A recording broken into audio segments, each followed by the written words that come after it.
এসে করে নেব, এখন চলুন। হা কর। খেতে ইচ্ছে করছে না, বমি পাচ্ছে। রাতেও খাইনি, আমার খুব ক্ষুধা লেগেছে। আজকে তোর এঁটো খাবার আমি খাবো। সিনিয়র বউরা বড়দের এঁটো খাবার খেলে নাকি জুনিয়র বড়দের দ্রুত বুদ্ধি বাড়ে। তাই আমি চাই তোর বুদ্ধি বাড়ুক, কিছুটা সুবুদ্ধি হোক। ওদিকে রাজ্যকেও তো পৃথিবী দেখাতে হবে।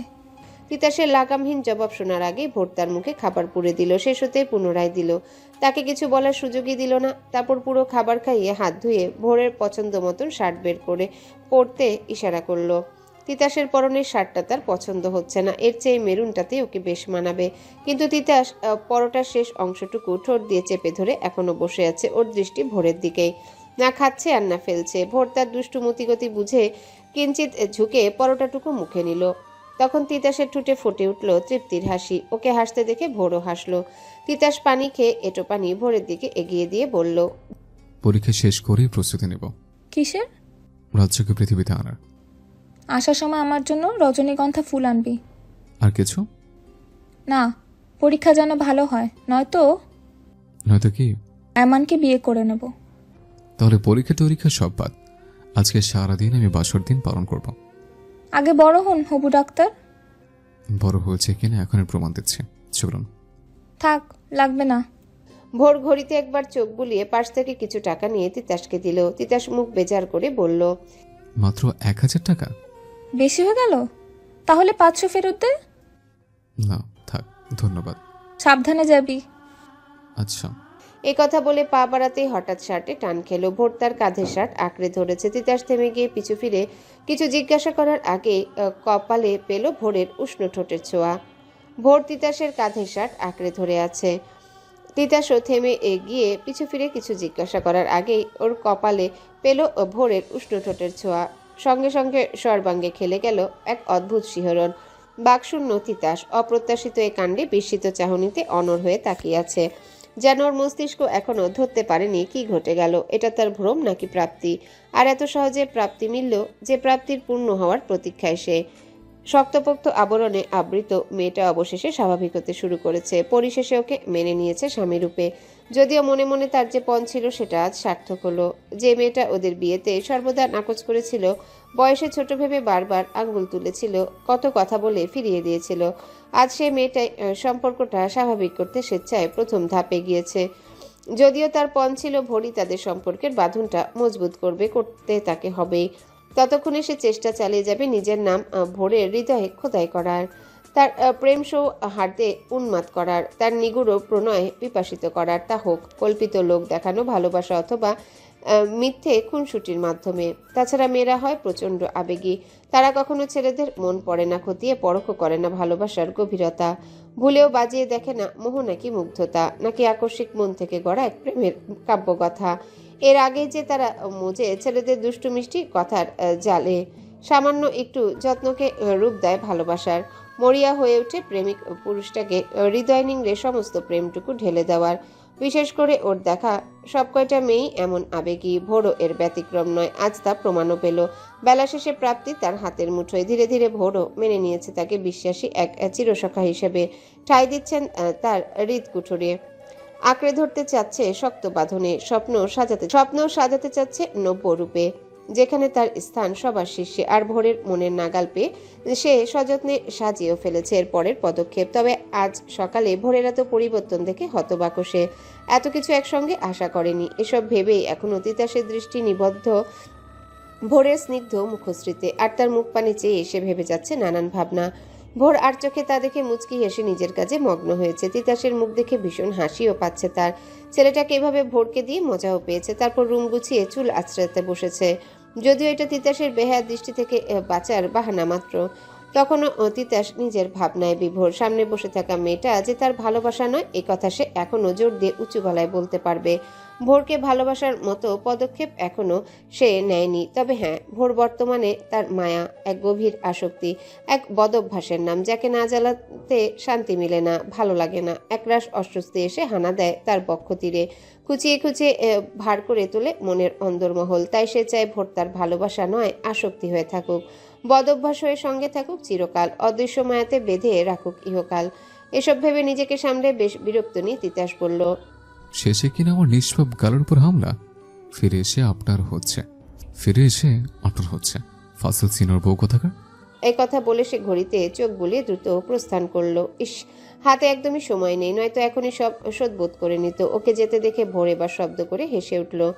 সকালবেলা তিতাসকে নাস্তানাবুদ করতে পেরে তার অধরে ফুটে উঠল মিষ্টি হাসি। মুখ পদ্মে ছড়িয়ে গেল লাজুক আভা। এবার জুনিয়র বরকে বুঝাতে হবে সিনিয়র বউয়ের দগ্ধীভূত ভালোবাসার সমঝোতা। সেও বুঝাবে ওর মনেও প্রণয় পুষ্প পরিস্ফুটভাবে ফুটে ওঠার উপকথা। রচিত করবে তিতাস ও তার প্রেম কাব্যের সূচনা। এসব ভেবে হেসে পাগল একটা বলে ঘুরতে সজোরে টান খেলো বাম হাতে।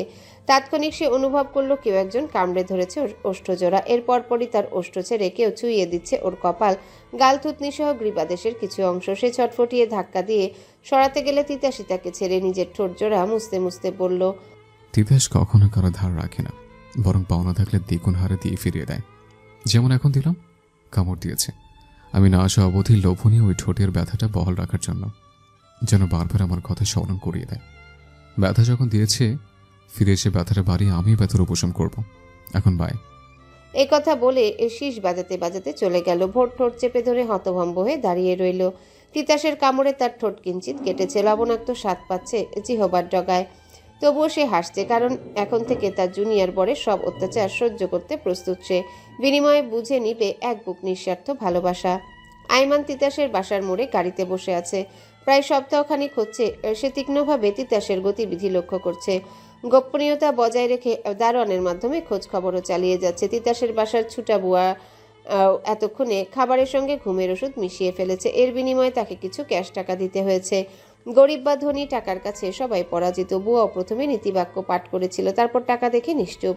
তিতাসের বাবা ভোরে বাসা থেকে বেরিয়ে গেছেন। উনি বিজনেসের কাজে বাইরের দেশে যাচ্ছেন, ফিরবেন দিন চারেক পরে। শাহিনা রোজাকে নিয়ে ডাক্তারের কাছে যাবেন। রোজার গত রাত থেকে প্রচণ্ড জ্বর। রাগ করে তিনি ভোর বা তিতাস কাউকে জানাননি। টাকা ছিটালে ডাক্তারের অভাব নেই, অযথা তাদের পা কেন ধরতে যাবেন ভেবে। আর এখন তিতাসও বেরিয়ে গেছে তার পরীক্ষা দিতে। এখন বাসায় তিতাসের মা এবং ভোর। ওরাও এতক্ষণে ওষুধ মেশানো খাবার খেয়ে ঘুমিয়ে গেছে হয়তো। এসব ভেবে আইমান বসে কুটিল হাসছে। বাসা এখন ফাঁকা, এবার সে ধীরে সুস্থে তার ফায়দা উঠিয়ে আসবে। আইমান এসব ভেবে তিতাসের বাসায় প্রবেশ করলো। আশেপাশে না তাকিয়ে সোজা হাঁটা ধরলো ভোরের রুমে। ভোর তখন ঘুমে ঢুলুঢুলু হয়ে বই পড়ছিল। নাস্তা করার পরেই ঘুমের কারণে সে চোখ খুলে তাকাতে পারছে না। পরিশেষে আর না পেরে ঘুমিয়ে গেল। তখনই আইমান পর্দার আড়াল থেকে বেরিয়ে ভোরের দিকে এগিয়ে গেল।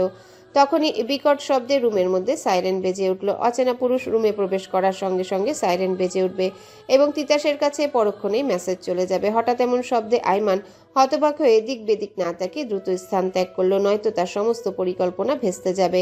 ভোর আর তিতাসের মা তখন ঘুমে বিভোর। তাদের কারোর কানে পৌঁছালো না সাইরেনের শব্দ। তিতাস ততক্ষণে পরীক্ষার প্রশ্নপত্র হাতে পেয়ে লিখতে শুরু করে দিয়েছে। সে বুদ্ধি করে তার ফোন জমা রেখেছে রবিনের কাছে। কেন জানি কয়েকদিন ধরে তার মনটা কু ডাকছে। বারবার মনে হচ্ছে খারাপ কিছু ঘটবে। এজন্য সে রবিনকে দায়িত্ব দিয়েছে সর্বক্ষণ ওর বাসার আশেপাশেই থাকার। যদিও রবিন তাকে জানিয়েও ছিল আইমানের গাড়ি ঘুরঘুর করছে মোড়ের দিকে। তিতাস নিজেও দেখেছে এবং ব্যবস্থাও নিয়ে রেখেছে। রবিন তখন তিতাসের বাসার দিকে চায়ের দোকানে ছিল। হঠাৎ একের পর এক মেসেজ দেখে তাৎক্ষণিক সে তিতাসের বাসায় যায়, কিন্তু ভোর তিতাসের মা ছাড়া কাউকেই পায় না। গেটের দারোয়ান এমনকি বুয়াও লাপাত্তা। তাই সে নিজেই গেটের কাছে বসে রইল। এখন শুধু তিতাসের ফেরার অপেক্ষা। কিছুদিন আগে তিতাসের সঙ্গে রবিন গিয়েছিল আইমানের সঙ্গে শেষবার কথা বলতে। তিতাস তাকে সুন্দরভাবে বুঝিয়ে বলেছে ভোরের পিছু ছাড়তে। ভোর বর্তমানে বিবাহিত নারী। আইমান জবাবে হেসে বলেছিল, ভোরকে এক রাতের জন্য দে। লাগাম টেনে কথা বল, সে কিন্তু তোর বোনও হয়। বোন ভাবলে তার শরীরের লোভে পড়তাম নাকি? তাছাড়া ওকে আমি কখনো বন্টন মানি না, আর মানবো না।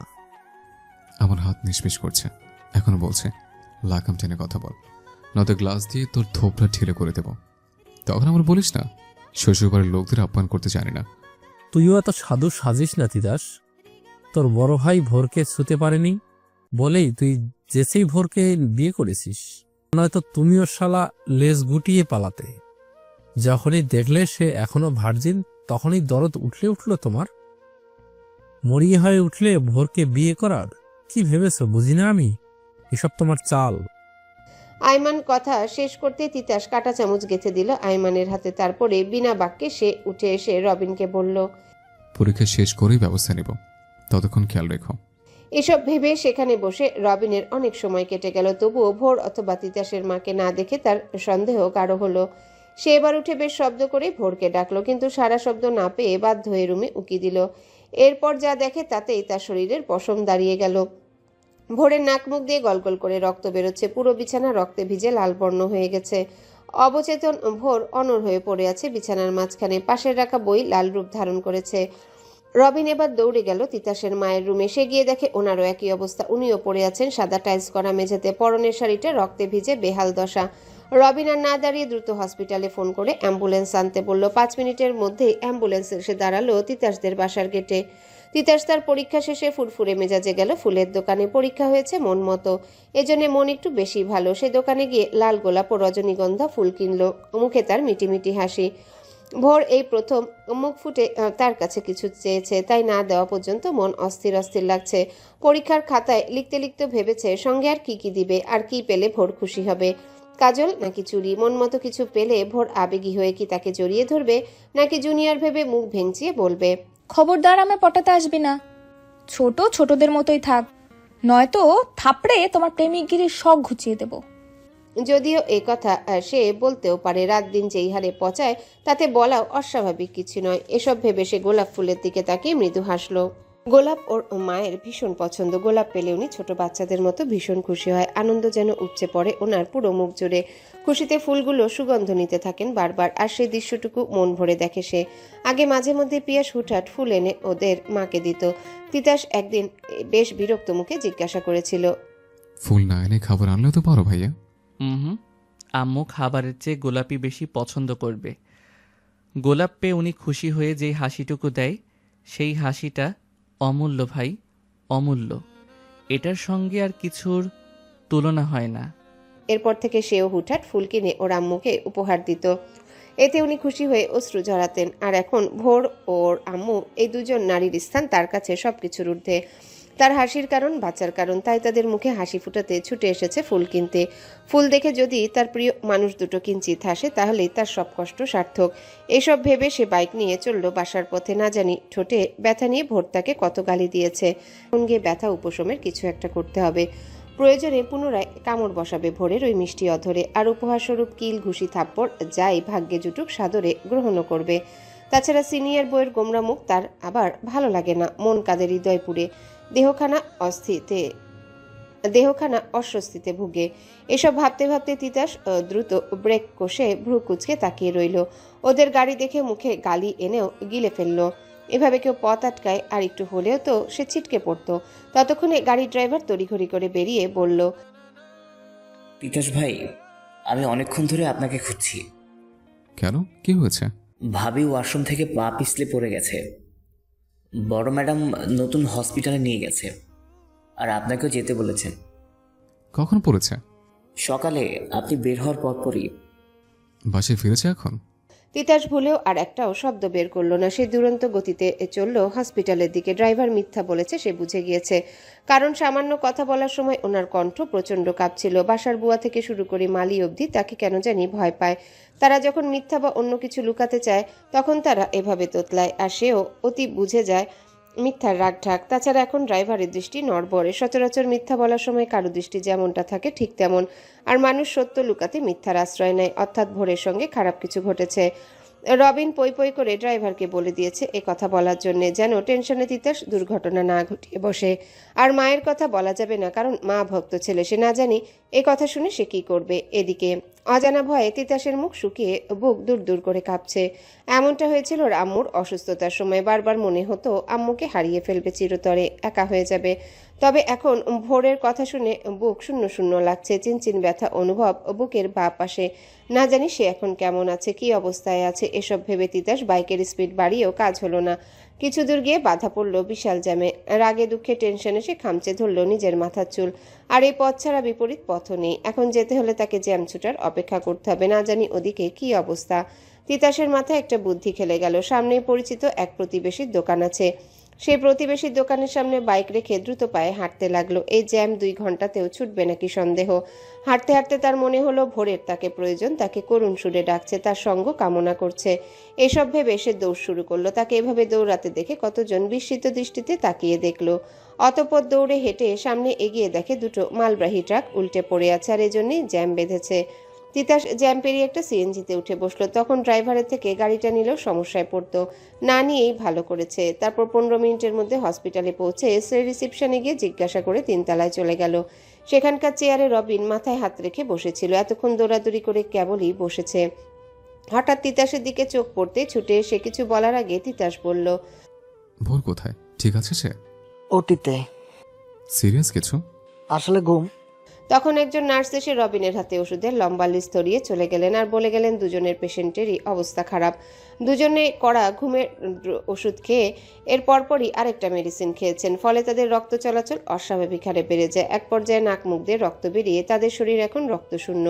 রবিন যেন আরও 7 থেকে 8 ব্যাগ রক্ত জোগাড় করে রাখে, নয়তো বিপদ অনিবার্য। এ কথা বলে নার্স ওটিতে ছুটলেন। তখন তিতাস প্রশ্ন ছুড়ল, নার্স আর কাদের কথা বললো রবিন? কারা ঘুমের ওষুধ খেয়েছে? রবিন এবার ধীরে ধীরে পুরো ঘটনা তিতাসকে খুলে বলল। তিতাস নিশ্চুপ হয়ে শুনে সেখানে চেয়ারে বসে পড়ল। ওর শরীরে যেন ক্ষণিকে শক্তিহীন হয়ে গেল। এক ফোঁটাও শক্তি পাচ্ছে না সে উঠে দাঁড়ানোর। তবে এবার সে নিশ্চিত তার মা আর ফিরবেন না, আর হয়তো দেখতে পাবেন না সেই প্রাণখোলা হাসি মুখখানা। দোষ করলে কেউ চোখ রাঙিয়ে শাসন করবে না, তার বোধহয় দেওয়াও হবে না সদ্য কেনা গোলাপগুলো। অন্তত সে তো জানে তার মায়ের শারীরিক অবস্থা। আর নাক মুখ দিয়ে রক্ত বের হওয়া মানে মোটেও সাধারণ ব্যাপার নয়। এমনিতেই উনি অসুস্থ। তখন তিতাস উঠে দাঁড়িয়ে ওটির দিকে পা বাড়িয়েও পিছু ফিরে বলল, আচ্ছা রবিন, আমি আগে কার কাছে যাব বলো তো? না মানে মায়া নাকি মমতার কাছে?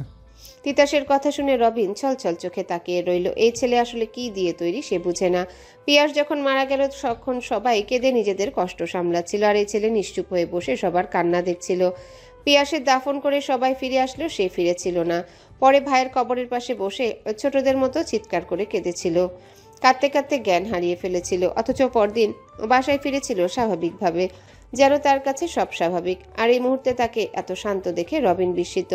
কারণ তার এত শান্ত থাকাও ভয়ের কারণ। হয়তো তিতাস এতক্ষণে কিছু আন্দাজও করেছে, যদিও আন্দাজ করাটাই স্বাভাবিক। কেননা দিনের বেলায় ঘুমের ওষুধ ভোর কিংবা তার মা খাবেন না, খাওয়ার প্রয়োজনও দেখছেন না। তাহলে নিশ্চয়ই কেউ খাবারে ঘুমের ওষুধ মিশিয়েছে। তাছাড়া আজকের খাবার বানিয়েছিল বুয়া। মুখ্য কথা, বুয়ার এতটা দুঃসাহস হওয়ার কথা নয়। তাহলে এখানে নিশ্চয়ই তৃতীয় ব্যক্তির প্ররোচনা রয়েছে। তিতাস ততক্ষণে উত্তরের আশায় না থেকে ডাক্তারের সঙ্গে কথা বলতে চলেও গেছে। ডাক্তার তাকে জানালো তার মায়ের অবস্থা একটু বেশি শোচনীয়। তিতাস নিজেও ইন্টার্নি ডাক্তার, তাই ডাক্তার খোলাখুলি কথা বলল। তারপর দিন পেরিয়ে রাত হলো। তিতাস এবং রবিন রক্ত জোগাড় করতে ব্যস্ত। তিতাসের বাবাও দেশে ফেরার জন্য ফ্লাইটে উঠে পড়েছেন। কিন্তু তখন সোশ্যাল মিডিয়ায় ছড়িয়ে গেছে সারার মৃত্যুর খবর। সেই সঙ্গে প্রতিটা চ্যানেলে ব্রেকিং নিউজ। রাতভরই সারার নিজ বাসায় সারা সহ শাওন নামের এক যুবকের লাশ উদ্ধার। টিভির প্রতিটা চ্যানেলে এটাই ব্রেকিং নিউজ। সাংবাদিকদের ভিড় জমেছে সারার বাসার সামনে। কেউ বা লাইভ দেখাচ্ছে সেখানকার বর্তমান পরিস্থিতি। বিলাসবহুল ফ্ল্যাটের একটা বেডরুমে তাদের দুজনের লাশ পাওয়া গেছে। দুজনে খুব বাজেভাবে নিজেদের জখম করেছে। শাওনের বুকের ডান পাশে এখনও ছুরি গাঁথা আছে। তার নিথর দেহখানা পড়ে আছে রুমের এক কোণে। রক্তে ভিজে ওর টি শার্ট সহ সাদা টাইলসের মেঝে। তারই পাশে রয়েছে রক্তমাখা ভাঙা ফুলদানি। রুমের জিনিসপত্র, লকারের তালা ভাঙা, প্রয়োজনীয় কিছু কাগজও ছড়ানো ছিটানো রুমের আনাচে কানাচে। জুবায়েরের সারা স্বামীর ছবি লুটোপুটি খাচ্ছে শাওনের রক্তে। হয়তো সারা গোপনে তাকে ভালোবাসে, তাই তার ছবি লুকিয়ে রেখেছে নিজেরই কাছে। নারীর মন বুঝি একেই বলে। পুরো পৃথিবীর সম্মুখে ঘৃণার তীর ছুড়লেও সে আজও তাকেই হৃদয়ে পুষে রাখে অতি গোপনে সযত্নে। নীরবে নিভৃতে মন মাঝারে গেঁথে রাখে তারই নাম। শাওনের থেকে একটু দূরেই সারার অর্ধনগ্ন দেহখানা, বসা অবস্থায় দেয়ালে হেলান দেওয়া। ওর মুখ থেকে গড়াচ্ছে সাদা সাদা ফেনা।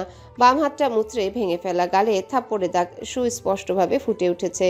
ঠোঁটে, বুকে, পেটে ভারী কিছুর আঘাত স্পষ্ট। পাশেই পড়ে আছে বালিশ এবং সবুজ রঙের জর্জেটের ওড়না। এতে ধারণা করা যাচ্ছে সম্ভবত কেউ তাকে শ্বাসরোধ করে মেরেছে। হয়তো তারা দুজনে পূর্ব পরিচিত এবং শত্রুতার রেশ ধরে এই ঘটনা ঘটিয়েছে। এর মধ্যে জানা গেছে এই বাসায় আরও 4 জন মেয়ের আনাগোনা বেশি। তারা হলেন গীতা, সীতা, রিপা এবং সোনিয়া। তারাও সবার পরিচিত মুখ এবং পেশায় পতিতা, যাদের চলাফেরা হাই সোসাইটির পয়সাওয়ালা কাপুরুষ লোকদের সঙ্গে। সারার মতোই তাদেরও নিজ নিজ ফ্ল্যাট সহ গাড়ি বাড়ি সবই আছে, শুধু মান সম্মান বাদে। আর সারাকে দেখতে তারা মাঝে মধ্যে এখানে আসতো, আড্ডা দিত, মজা করত। আজ বিকালেও সীতা আর রিপা এসেছিল, কারণ সারা সকালে জানিয়েছিল তার নাকি ভীষণ জ্বর, রক্ত বমিও করেছে বেশ কয়েকবার। এই জন্যে কাস্টমার বিদায় করে তারা দেখা করতেও এসেছে। আর এসে দেখে সারা এবং শাওন দুজনে মৃত অবস্থায় পড়ে আছে। আর শাওনকে তারা চিনে, কারণ শাওন তাদের শয্যাসঙ্গী হয়েছে বেশ কয়েকবার। তারপর ওরা দুজন পুলিশকে জানালে ব্যাপারটা জানাজানি হয়ে সাংবাদিক এসে লাইভ করে খবরটা ভাইরাল করে দেয়। মুহূর্তেই চারিদিকে ছড়িয়েও যায় রাতপরি সারার মৃত্যুর খবর। এতে সাধারণ জনতা সংবাদটা দেখে কটূক্তি করে গালমন্দ করতেও বাকি রাখলো না। রাতপরির সঙ্গ নিতে কত পুরুষের সংসার ভেঙেছে তারই আত্মা নেই। আজ সেই পুরুষদের সহধর্মিনীরা সাপ সাপান্তর করছেন, প্রচণ্ড খুশিও হয়েছেন। শুধু সারার কারণে ওনার স্বামী সুখসহ সোনার সংসারটাও হারিয়েছেন, আর সন্তানরা হয়েছে পিতৃস্নেহ থেকে বঞ্চিত। আর যারা সারার কাছে গিয়ে মরণব্যাধি এইডসে আক্রান্ত হয়েছেন তাদের কেউ কেউ ভয়ে কাঁদছেন, মৃত্যুর ভয়, কারণ ওনাদেরও মৃত্যু অতি সন্নিকটে। ছেলের কথা শুনে তাৎক্ষণিক শাওনের বাবা মা সারার বাসায় উপস্থিত হয়েছেন শাওনের দেহখানা নিতে, কিন্তু পুলিশ জানালেন বডি পোস্টমর্টম না করে অবধি দেওয়া যাবে না, বরং পোস্টমর্টম করে ডেড বডি বাসায় পৌঁছে দিবেন। টাকা এবং ক্ষমতার জোরে ওনারা ছেলের পোস্টমর্টম ঠেকাতে পারলেন না। অগত্যা কেঁদে ফিরে গেলেন শূন্য হাতে। সাদা অ্যাপ্রন শরীর থেকে খুলতে খুলতে তিতাস কেবল পা রাখলো ভোরের কেবিনে। ভোরের শরীর রক্ত দেওয়া যাচ্ছে, এ নিয়ে 4 ব্যাগ। আর ওর মাকে রাখা হয়েছে আইসিইউতে, রুমে চিকিৎসাধীন অবস্থায়। তিতাস সবকিছু ঠিকঠাক দেখে নিঃশব্দে বসে মাথা রাখলো ভোরের বুকে। অতঃপর মনোযোগ সহকারে শুনলো ভোরের হৃৎপিণ্ডের ধুকপুকানি। তারপর ওর মাথা তুলে ভোরের কপালে অধর ছুঁয়ে মলিন হাসলো, স্নিগ্ধ হাসজ্জ্বল মুখখানাতে বেদনার ছাপ। তিতাস ভোরের হাত ধরে আঙ্গুলের ভাঁজে নিজের আঙ্গুল রেখে বলল, একবেলা খাইয়ে দিয়ে সারাদিন উপোস রাখলেন, এটা কি ঠিক? সত্যি সিনিয়র বড় দায়িত্ব বোঝে না, তার স্বামীদের কথা ভাবেই না, ভালোবাসা তো দূর। জ্ঞানহীন ভোরের থেকে কোনো জবাবই এলো না।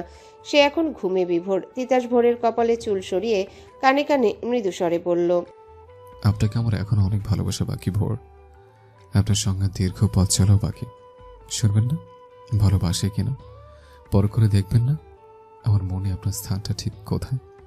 কত ভাবে আপনার মায়াতে জড়িয়েছে আমি। কি হলো, জবাব দিন। তখনই অনর ভোরের গালে তিতাসের চোখের অশ্রু গড়িয়ে পড়ল। তিতাস নীরবে কাঁদছে, তবুও ভোর জানতেও পারল না প্রাণবন্ত ছেলেটা তার নীরবতা সহ্য করতে পারছে না। সে নিশ্চুপ, তাই তিতাস কষ্টে পড়ছে, একা একা গুমড়ে মরছে। ছেলেটা নাকি তাকে ভালোবাসে না, তার জন্য নাকি একটুও ভালো নেই। মায়া যদি এমন নেশাক্ত হয় তবে ভালোবাসার প্রয়োজন নেই। এই মায়ার বশে না হয় আষ্টে পৃষ্ঠে জড়িয়ে থাকুক একে অপরের সঙ্গে। তিতাস 2 চোখ মুছে ভোরের শুকনো ঠোঁটে ঠোঁট ছুঁয়ে বলল, প্লিজ আমাকে এভাবে নিরাশ করবেন না ভোর। এই পচা ছেলেটা আপনাকে ভীষণ ভালোবাসতে চায়, ভীষণ। আর একটাবার সুযোগ দিন, কথা দিচ্ছে ভালোবাসে মরিয়ে রাখবো। চঞ্চল তিতাসের কণ্ঠে এই মুহূর্তে চঞ্চলতা নেই, আছে শুধু একরাশ অভিমান এবং অতি মূল্যবান কিছু ফিরে পাওয়ার প্রত্যাশা। তিতাস 2 চোখ মুছে ভোরের শুকনো ঠোঁটে ঠোঁট ছুঁয়ে বলল, আপনাকে এভাবে দেখতে পারছি না, আমার প্রচন্ড কষ্ট হচ্ছে ভোর, বুকে ব্যথা হচ্ছে। তিতাস আর কিছু বলার আগে কেবিনের দরজায় পরপর 2 বার নক পড়ল। তিতাস উঠে দরজা খুলে দেখে ছলছল চোখে রবিন দাঁড়িয়ে আছে। সে কিছু জিজ্ঞাসা করার আগে রবিন তাকে টেনে বাইরে নিয়ে এলো। তারপর বলতে গিয়ে রবিন থেমে গেল, কারণ ঠিক তখনই হন্তদন্ত হয়ে তিতাসের বাবা সেখানে উপস্থিত হলো। এই বিপদের কথা শুনে উনি কিভাবে পৌঁছেছেন কেবল উনিই জানেন। উনি এসে কান্না ভেজা কণ্ঠে ওনার সহধর্মিনীর এবং পুত্রবধূর কথা জিজ্ঞাসা করলেন। তিতাস জবাব না দিয়ে আগে বাবাকে জড়িয়ে ধরে চেয়ারে বসালো, তারপর দ্রুত পানি এনে খাইয়ে শান্ত হতে বলল। ওনার পুরো শরীর কাঁপছে, যেন এক্ষুনি পড়ে যাবেন। একটু পর তিতাস ওনাকে বুঝিয়ে শান্ত করতেই পেছন থেকে কেউ একজন বলে উঠল, হেই তিতাস, তোমার বিশ্বা বোনটা মারা গেছে, শুনেছ? এ কথা শুনে তিতাস বজ্র হতের মতো ঘাড় ঘুরিয়ে দেখে সিনিয়র ডাক্তার দাঁড়িয়ে আছে, মুখ ভর্তি তাচ্ছিল্যের হাসি। তবে কথাটা উনিই বললেন। তিতাস উত্তরে কিছু বলতে গেলে তিতাসের বাবার অশ্রু ফোঁটা ঝরে তিতাসের ডান হাতে স্পর্শ করলো। নিঃশব্দে ঝরে যাচ্ছে তার বাবার অশ্রু। তিতাস এবার ঘুরে বিস্মিত দৃষ্টিতে রবিনের দিকে তাকাতে রবিন হ্যাঁ সূচক মাথা নাড়ালো। এতে তিতাস অবাকে চূড়ান্ত পর্যায়ে পৌঁছায়। তখন বাবার দৃষ্টির সঙ্গে দৃষ্টি পড়লেও উনিও কান্না ভেজা নেত্রে সম্মতিসূচক মাথা নাড়ান। অর্থাৎ সত্যি।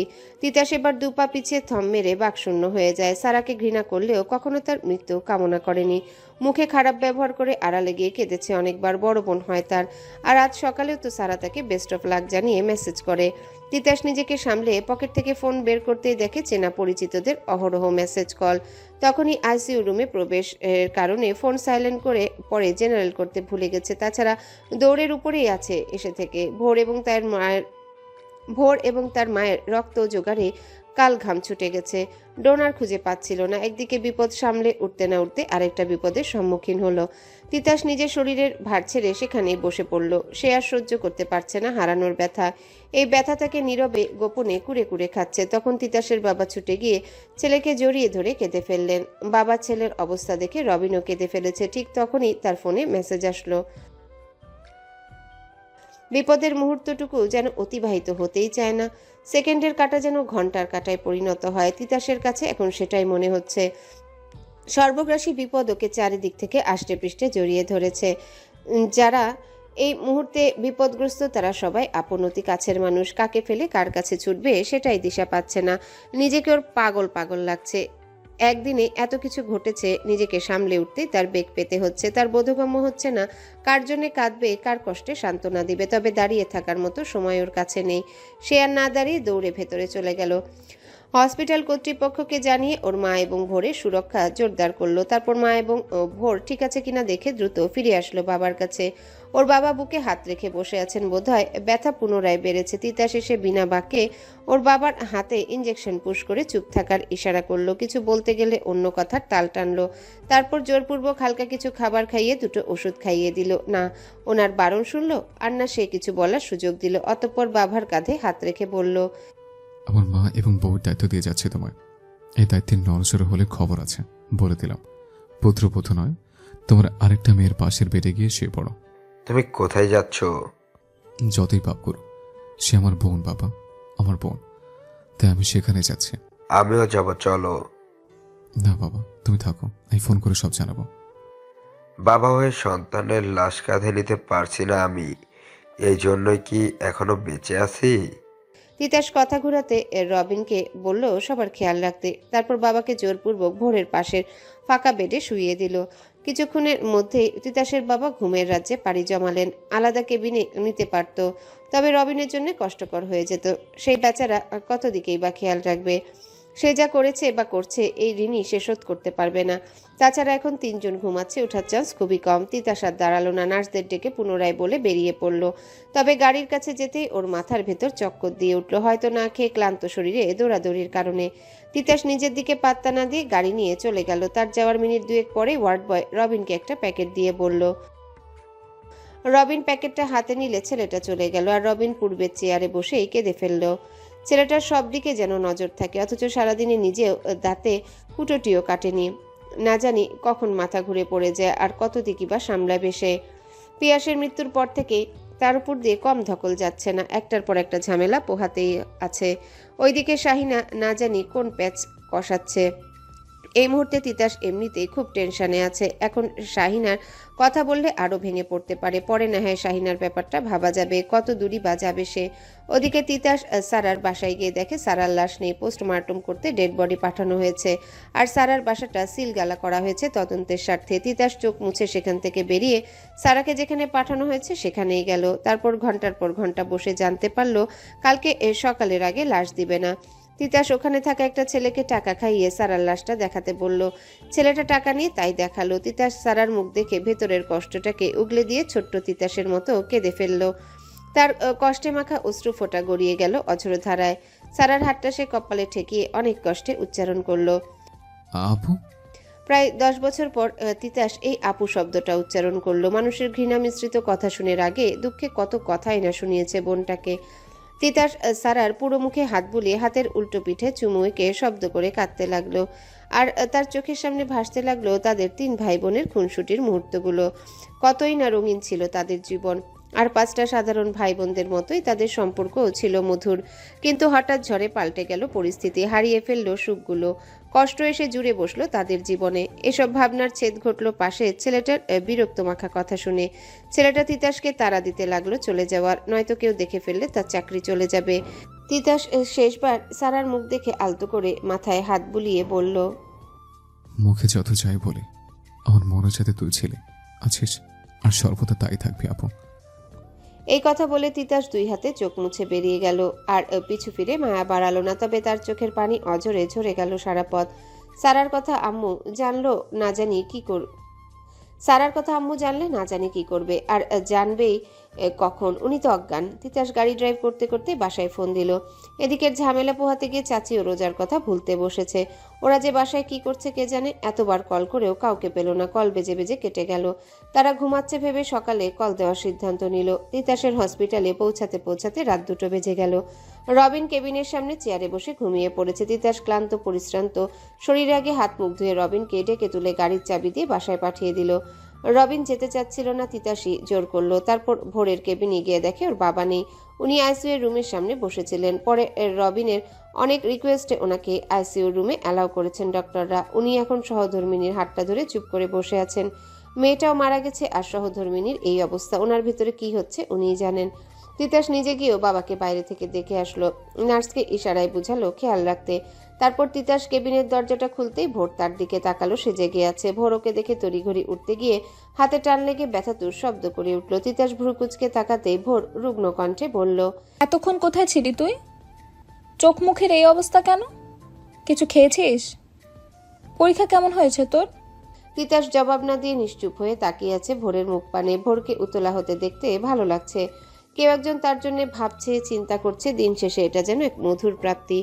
এতগুলো কথার একটা জবাব তিতাসের থেকে না পেয়ে ভোর বলল, এজন্যই বয়সে ছোট ছেলেদের বিয়ে করতে চাইনি। এরা বউদের ভালোবাসতে জানেই না, বড় বউ ভালোবাসা পেতে চাইলেও বোঝে না। কোন দুঃখে যে তোকে বিয়ে করেছিলাম, এ চায়মানি ঢের ভালো। তিতাস তো বউ নিরুত্তর। নারী জাতি আসলেই অদ্ভুত। এদের বেশি ভালোবাসলেও দোষ, কম ভালোবাসলেও দোষ। মন প্রাণ উজাড় করে হৃদয়ের সবটুকু ভালোবাসা উগড়ে দিলেও তারা বলে আরো চাই, আরো দাও, নয়তো অমুকের মতো ভালোবাসো, তমুক তোমার চেয়ে বেশি ভালোবাসতো আমায়। মানে পুরুষ মানুষের জীবনের অর্ধেকটা সময় ভালোবাসার প্রমাণ দিতে দিতেই কেটে যায়। তবুও নারী জাতি এটা বুঝে না। এক একজন পুরুষের ভালোবাসার ধরন ও বহিঃপ্রকাশ এক এক ধরনের। কেউ কেউ ভালোবাসার কথা বলে মুখে ফেনা তুলে দেয়, তো কেউ নীরবে নিরালায় ভালোবেসে যায়। ভোর এবার তিতাসকে ভালোভাবে পরখ করে বলে, আমাকে ধরে হেলান দিয়ে বসাতো। যা বলার শুয়ে পড়ুন, আমি শুনছি। যা বলছি কর, নয়তো নার্সকে ডেকে দে। তিতাস আর কথা না বাড়িয়ে ভোরকে ধরে উঠে বসালো।